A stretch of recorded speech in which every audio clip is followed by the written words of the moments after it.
আরে বিশু, অনেকদিন পর তোর বাড়ি আসলাম, কি খবর? আরে চলে যাচ্ছে ভাই, বল তোর কি খবর? আরে আমার আর কি খবর, ছেলে তো হেভি চাকরি পেয়েছে আমার। আমার ছেলে যা ব্যবসা করতেছে গো। তা তো ভালোই দিচ্ছে, আমাকেও বুঝে শুনে দিতে হবে। আরে ব্যবসা? আমার ছেলে মঙ্গলযানে যে রকেটটা গেল কে বানালো? আমার ছেলে। আমার ছেলেকে নিচে করছে, এবার আমিও ভরে দিচ্ছি ওকে।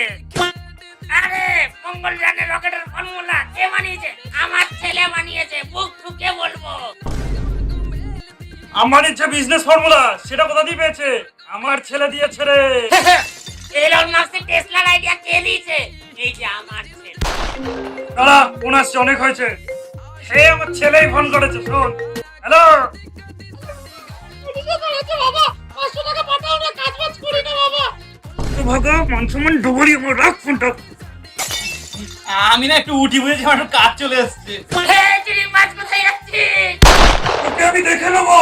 যা যা যা চিড়িং মাছ। চিড়িং মাছ বন্ধু আমার। এই তো ছেলে ফোন করছে। হ্যাঁ বাবু বল। পুলিশ ধরে নিয়ে গেছে, আমাকে মেয়ে দেখছিলাম বলে টাকা চাইছে, এখন 1000 টাকা পাঠাও না। ঠিক আছে বাবু, তুই তো আমারই ছেলে, 500 টাকা পাঠাচ্ছি, কাজ বাজ করিস না না। শালা চিটিং বাজ।